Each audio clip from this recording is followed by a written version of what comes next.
Olá a todos, me chamo Jay Maloney e hoje eu irei tentar ensinar vocês a criar um primeiro bootloader, ou entender o que seria um bootloader, né? Eu estou disponibilizando aqui embaixo no link, vai estar aqui na descrição, o PDF, o arquivo para essa primeira parte aqui, criando o sistema operacional parte 1, Jay Maloney. É um rascunho de dezembro de 2020, tá com algum sumário, algumas coisas. Eu estarei utilizando ele para dar seguimento nesse tutorial. Primeiro se atente ao ambiente e ferramentas, né? Algumas ferramentas importantes que iremos utilizar aqui será o GCC, o QEMU, que é um emulador, o linkador, o LD, e o NESM, que é um compilador assembly. Primeiro de tudo, é bom salientar que a gente vai fazer um bootloader na versão Legacy BIOS, ou BIOS, Legacy BIOS, que é a versão que as antigas placas-mães suportam. Hoje em dia é tudo feito pelo UEFI, o Unified Extensible Firmware Interface, que é como se fosse uma API, né? Uma API mais nova. Bom, prosseguindo. Antes da gente prosseguir fazendo de fato o código, deixa eu limpar aqui. Fazendo de fato o código, você precisará entender um pouco do layout da memória física. Você tem que entender que o espaço de endereçamento do computador ele é dividido em duas principais regiões. A que está abaixo do 1 MB, tá vendo que aqui é High Memory, High Memory. É tudo acima de 1 MB endereçável, né? Eu consigo acessar tudo que está aqui acima no modo protegido. Tudo que está aqui abaixo é o modo nativo do bootloader e é chamado de modo real, né? Então a primeira região está abaixo de 1 MB, conhecido como memória baixa, Lower Memory, desculpa, perdão aí pelo meu inglês, na qual corresponde todo o endereçamento disponível possível para o modo real. Tal modo trabalha no máximo com 20 bits de endereçamento.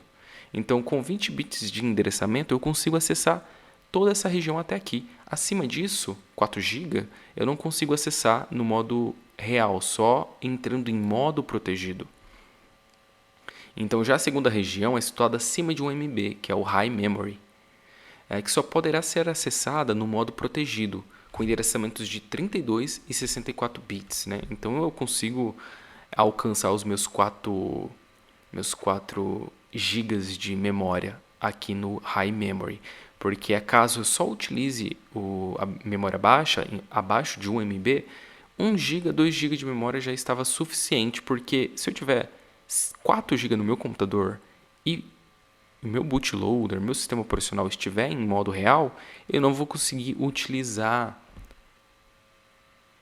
os meus 4 gigas, porque não tem como, o endereçamento não dá, não bate. Eu não consigo endereçar esses números aqui em binário até a minha última memória de 4 gigas. Isso aqui tem uma certa limitação. Então a BIOS ela é responsável por carregar o programa que está aqui nesse azulzinho aqui chamado Boot Sector Area, ou área. A área do bootloader, que corresponde do 0x7e00 até o 0x7c00, né? De baixo para cima, no caso. Você também tem um espaço, 2 espaços na real aqui, de memória livre, em que você pode usar para qualquer coisa. Temos aqui o IVT, o famoso IVT, o interruptor, a tabela de interruptores, vetor de interruptores, a tradução aqui livre está mais ou menos. Temos algumas áreas aqui em laranja que não tem como ser modificadas, né? Porque é responsável pela BIOS, a área de data da BIOS, a área de data estendida da BIOS, o próprio programa da BIOS, né? Aqui é a memória responsável em partes, né? Pela memória de vídeo, né? Então você consegue controlar os pixels do vídeo através dessa memória aqui. Bem interessante.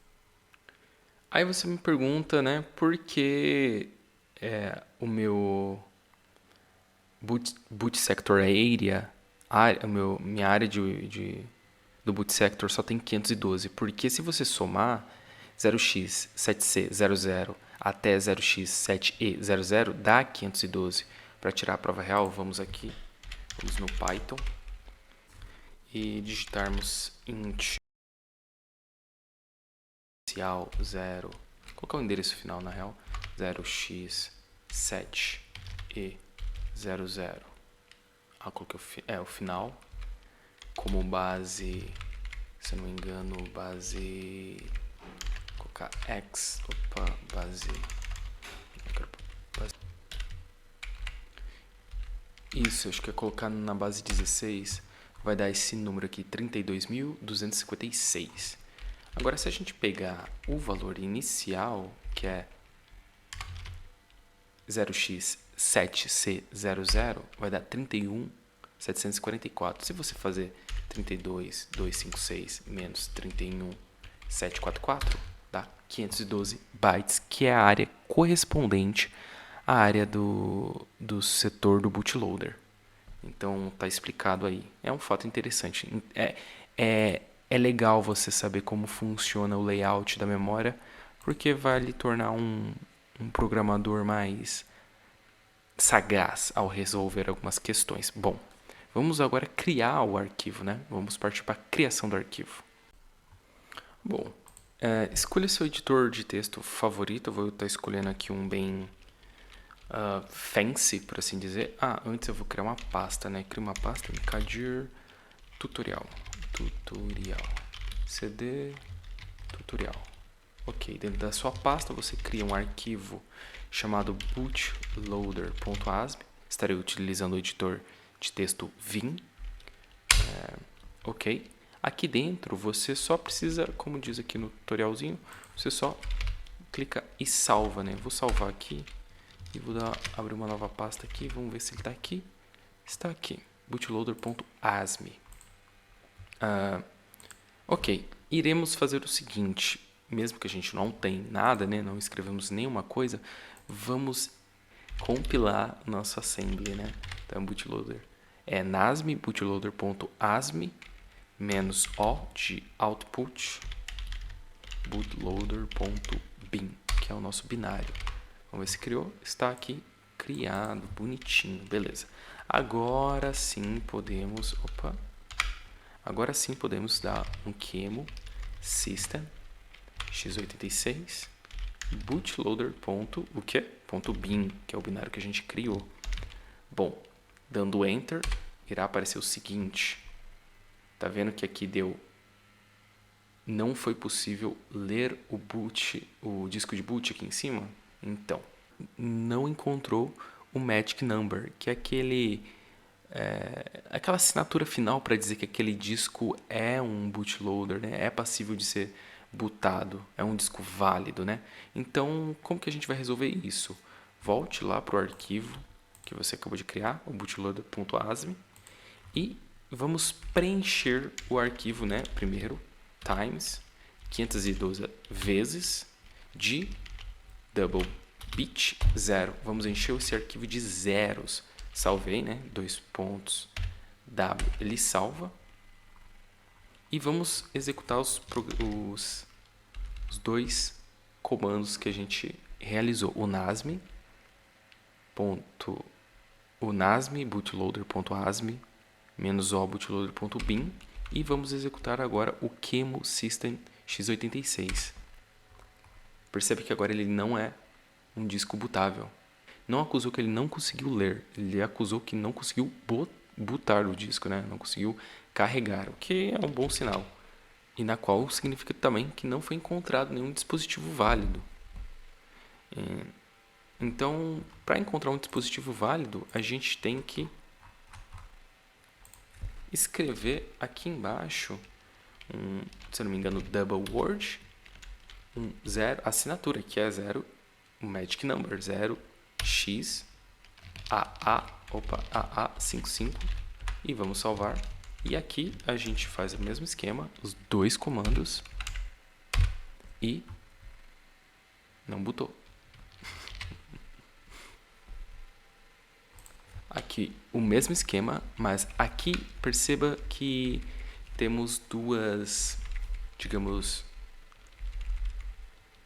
sendo A 1 byte e 55 outro byte. E a gente não pode ultrapassar os 512. Como já está preenchendo 512 bytes com o 0, a gente tem que subtrair 2 daqui, porque os últimos dois são esses dois aqui, AA e 55, cada um correspondendo a 1 byte cada, sendo o comando total 2 bytes. Então vamos pegar e salvar, executar os dois comandos, QEMU system bootloader.bin, e agora deu bootado a partir do hard disk, ou seja, temos um carregamento com sucesso aqui. E para finalizar, vou limpar aqui, dar um ls. Temos dois arquivos aqui, o bootloader.bin, que é o nosso arquivo binário, e vamos dar um xdump nele, que é ver o código binário dele, -cv, e vamos colocar ele como parâmetro, bootloader.bin. Pronto, só deixa eu limpar, executar de novo. Aqui está os nossos 512 bytes. 510 bytes até aqui, 511, 512, sendo o magic number aqui no final. Só que você pode estar perguntando por que está ao contrário, né? Isso tem a ver com a arquitetura Long Indian e Big Indian e Little Indian, que trocam os valores quais os mais significativos para os menos significativos. Qualquer coisa, pesquise isso que está aparecendo aí na tela, no Google, que vocês vão entender melhor. Mas no caso aqui está a assinatura, representando que temos um disco bootável válido, né? Espero eu que tenha ficado claro. Se surgiu alguma dúvida ou o tutorial está um pouco defasado ou falei alguma coisa de errado, sugiro que me corrija aqui nos comentários mesmo do YouTube. Eu vou deixar também aqui na descrição do YouTube o grupo do Discord, que a gente pode trocar um papo legal lá, tem uma outra galera, tá ficando um ambiente bem agradável. Espero que tenha gostado, dê um like, se você gostou, compartilhe com algum amigo seu entusiasta e nos vemos na próxima. Até mais, tchau, tchau.